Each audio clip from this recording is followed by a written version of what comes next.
जय हिंद दोस्तों। आप लोग का आपके मार्गदर्शन की उस क्लास में स्वागत है। और आप लोग के बीच में हम छोटा सा टॉपिक आरबीआई के बारे में लेके आए हैं और ध्यान से समझिए और इसको ध्यान से याद करिए और लिखिए। यहाँ से एग्जाम में भर भर के क्वेश्चन आते हैं क्योंकि इसको आरबीआई को बैंकों का बैंक बोला जाता है। ठीक है, आरबीआई का ही काम होता है नोटों का छापना, नोटों का निर्गमन करना, बैंकों को ऋण उधार देना कुछ समय के लिए। आगे हम इसको बताएंगे टॉपिक, आप लोग इसको ध्यान से देखिएगा। ठीक है, चलते हैं। और मेरे चैनल को मार्गदर्शन की उस क्लास को शेयर करिए, सब्सक्राइब करिए, अपने छोटे भाई को आगे बढ़ाइए। ठीक है, आप लोग से सो रिक्वेस्ट है। ठीक है, चलिए समझते हैं आरबीआई के बारे में। ठीक है, पहला टॉपिक है यहाँ पे आरबीआई का स्थापना। पहला क्वेश्चन पूछता है आरबीआई का स्थापना। तो आरबीआई का स्थापना हुआ था 1 अप्रैल 1935 को। एक समिति था जिसका नाम था यंग हिल्टन समिति। इस समिति के बारे में सबसे पहले डॉक्टर भीमराव अंबेडकर जी बताए थे। ठीक है, बाबा साहेब, उनका एक पुस्तक थी जिसका नाम था, यहाँ पे लिखे हुए हैं, द प्रॉब्लम ऑफ द रुपए। इस पुस्तक के बारे में 1925 में बाबा साहेब बताए थे। ठीक है, इसी पुस्तक में बताए थे इसका स्थापना यंग हिल्टन समिति की सिफारिश पे आगे चल के किया जाएगा। ठीक है, और डॉक्टर भीमराव अम्बेडकर के बारे में आप लोगों को पता है, इनका जन्म हुआ था 14 अप्रैल 1891 को। ठीक है, वो मध्य प्रदेश के रहने वाले थे और इनका मृत्यु हुआ था 6 दिसंबर 1956 को। ठीक है, और इनको बाबा साहेब के नाम से जाना जाता है। ठीक है, चलते हैं और आगे चलते हैं आरबीआई का। आरबीआई का हेडक्वार्टर पहले मुंबई में था। ठीक है, और इसको पहले आरबीआई का हेडक्वार्टर पहले कोलकाता में था। इसको सन 1937 में इसको चेंज करके आरबीआई का हेडक्वार्टर इसको मुंबई कर दिया गया, जो वर्तमान में आरबीआई का मुख्यालय कहाँ है? कोलकाता में। ठीक है, इसको ध्यान दीजिएगा आप लोग। ठीक है, और इसमें आरबीआई के वर्तमान में गवर्नर है संजय मल्होत्रा। कौन है? संजय मल्होत्रा, जो 26 नंबर के हैं। ठीक है, इसके पहले आप लोग याद करिएगा 25 नंबर के पूछ सकता है एग्जाम में। ठीक है, शक्तिकांत दास थे। कौन थे? शक्तिकांत दास थे। ठीक है, 1925वें नंबर के आते हैं पहले सबसे आरबीआई के गवर्नर। अगर बोलेगा आरबीआई के पहले गवर्नर अंग्रेज व्यक्ति थे जिनका नाम था ऑसबोर्न स्मिथ। क्या नाम था? Osborne Smith. इस क्वेश्चन को ध्यान दीजिए, पूछ देता है कि पहले व्यक्ति कौन थे, ऑप्शन में दिया रहता है सीडी देशमुख। लोग मार्क सीडी देशमुख चल जाते हैं तो गलती हो जाता है। ठीक है, आप लोग ध्यान दीजिएगा, अंग्रेज वहां पे बोलेगा तो ऑसबोर्न स्मिथ होगा। अगला क्वेश्चन बोलता है ना, आरबीआई के प्रथम भारतीय गवर्नर कौन थे? तो इसका आंसर हो जाएगा सीडी देशमुख थे। कौन थे? सीडी देशमुख थे। आप लोग मेरे चैनल को सब्सक्राइब करिएगा, शेयर करिएगा। अगर आप लोग को अच्छा लगा होगा तो अपने भाई को आगे बढ़ाने का कोशिश करिएगा। ठीक है, हम मां मुंडेश्वरी की धरती से हैं। ठीक है, आप लोग माता रानी के नाम से हमको आगे बढ़ाइए। ठीक है, चलिए। आरबीआई की नियुक्ति प्रधानमंत्री करते हैं। कौन करते हैं? प्रधानमंत्री करते हैं। ठीक है, आरबीआई की नियुक्ति प्रधानमंत्री करते हैं वित्त मंत्री के कहने पे, वित्त मंत्री के आदेश पे आरबीआई की नियुक्ति कौन करते हैं? गवर्नर के प्रधानमंत्री जी करते हैं। ठीक है, और इनका कार्यकाल 3 वर्ष का होता है। कितने साल का होता है? कई बार एग्जाम में पूछ जाता है आरबीआई का कार्यकाल कितने वर्ष का होता है?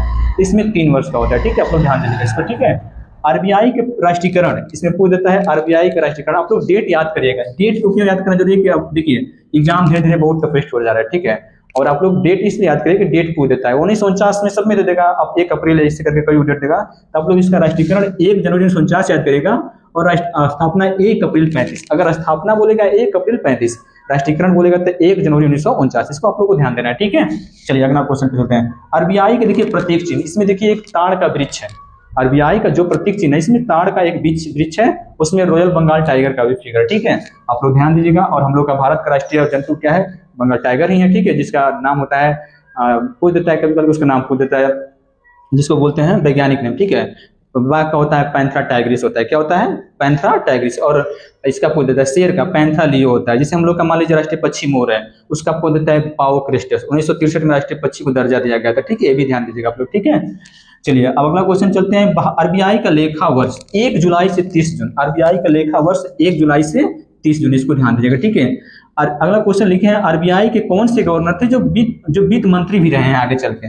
देखिए इसका आंसर मनमोहन सिंह जी हो जाएंगे। ठीक है, मनमोहन सिंह जी जो थे आरबीआई के गवर्नर भी थे, आगे चल के वित्त मंत्री बने हैं। यहां से एक और क्वेश्चन बोलता है आरबीआई के कौन से ऐसे गवर्नर थे जो प्रधानमंत्री भी बने थे आगे चल के? क्या बने थे? PM, prime minister. ठीक है, तो मनमोहन सिंह ही इसका आंसर पीएम हो जाएगा। ठीक है, पीएम भी बने थे, वित्त मंत्री भी बने थे और गवर्नर भी थे और आगे चल के मनमोहन भी। ठीक है, आप लोग ध्यान दीजिएगा। अगला क्वेश्चन है रुपया का डिजाइन। जो हम लोग रुपया यूज करते हैं ना, रुपया का डिजाइन किसने दिया था? डी उदय कुमार। ये आईआईटी मुंबई के छात्र थे। यहाँ के थे? आईआईटी मुंबई के छात्र थे। ठीक है, इसी मतलब आईआईटी मुंबई में ही पढ़े हुए थे। ठीक है, इसको ध्यान दीजिएगा, डी उदय कुमार। ठीक है, आरबीआई के किस गवर्नर का कार्यकाल सबसे कम रहा था? तो अमिताभ घोष, जो आप लोग केवल मात्र 20 दिन के थे, 16वें नंबर के थे। ठीक है, ध्यान दीजिएगा आप लोग, 20 दिन का कार्यकाल था। सबसे लंबा बोलेगा तो आप लोग का हो जाएगा विनेगर रामा राव, ठीक है। और यहाँ पे देखते हैं, देखिए सब लोग को तो पुरुष सबको याद है कि आरबीआई के सबसे पहले गवर्नर थे ऑसबोर्न स्मिथ, लेकिन आप लोग महिला का भी याद करेगा, कंचन करके नाम है, कंचन चेल्लाई करके, ठीक है। कंचन चेल्लाई आरबीआई की पहली महिला गवर्नर कौन थी? कंचन चेल्लाई थी। आप लोग को इस क्वेश्चन को ध्यान दीजिएगा, ठीक है। अगला क्वेश्चन है, 1 रुपए के नोट को छोड़कर बाकी सभी नोटों पर जारी कौन करता है? तो आरबीआई करता है। मान लीजिए 2 रुपए का नोट है, इसको कौन जारी करेगा? आरबीआई करेगा। 10 रुपए का नोट है, इस पे कोणार्क मंदिर का फिगर है, ठीक है, वर्तमान में जो, ठीक है। उस पे जो नया मुद्राकरण हुआ था 8 नवंबर 2017 को 16 को, ठीक है, उसी समय से उसका सब लोग पे चित्र पे अलग अलग दिया गया, ठीक है।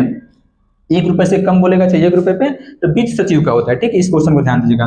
अगला बोला है यहाँ पे हम लिखे repo rate, reverse repo rate. देखिए इसको क्या बोला जाता है, देखिए रेपो रेट क्या होता है? रेपो रेट इसको बोला जाता है कि रेपो रेट जो आरबीआई होता है ना, किसी अन्य बैंक को, किसी वाणिज्यिक बैंकों को अल्पकालिक समय के लिए, मतलब कम समय के लिए अगर पैसा उधार देता है कम समय के लिए, ध्यान से सुनिएगा, रेपो रेट क्या होता है? आरबीआई किसी अन्य बैंकों को कुछ समय के लिए जो पैसा मतलब उधार देता है उसको बोला जाता है रेपो रेट, ठीक है। अगर आरबीआई दूसरी बैंकों से, अन्य बैंकों से अगर पैसा लेता है अल्पकालिक समय के लिए, दोनों अल्पकालिक लेता है, आरबीआई देता है अल्पकालिक, आरबीआई लेता भी है अल्पकालिक, ठीक है, उसको बोला जाता है रिवर्स रेपो रेट। फिर से सुन लीजिए, रेपो रेट क्या होता है? आरबीआई अन्य बैंकों को और वाणिज्यिक बैंकों को अल्पकालिक समय के लिए जो देता है पैसा उसको बोला जाता है रेपो रेट, और जो आरबीआई लेता है अन्य बैंकों से तो उसको बोला जाता है रिवर्स रेपो रेट, ठीक है।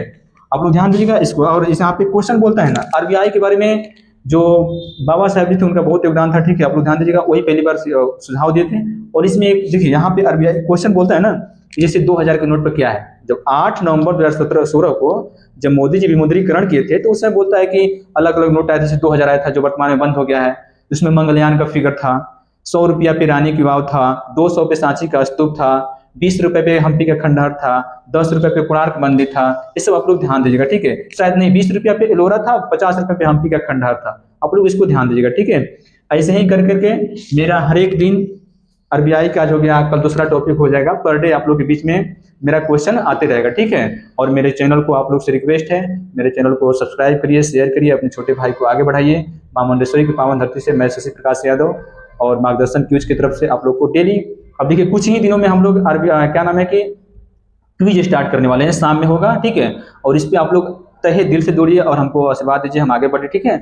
और आप लोग क्यूज में भी जुड़िएगा, ठीक है। वहाँ पे डिस्कशन के साथ क्यूज होगा, बहुत सारे लड़के बैठे रहेंगे, ठीक है। आप लोग वहाँ पे आइए, चलिए ठीक है। आप लोग के बीच हम इस क्वेश्चन के बारे में जितना भी बताएं आप लोग ध्यान से सुनिएगा, इसको लिख लीजिएगा। आरबीआई से इससे अधिक क्वेश्चन नहीं आने वाला, जितना हम बताए हैं आरबीआई का टोटल क्वेश्चन को हम पूरा यहाँ पे रख दिए आप लोग के बीच में। चलिए ठीक है, धन्यवाद।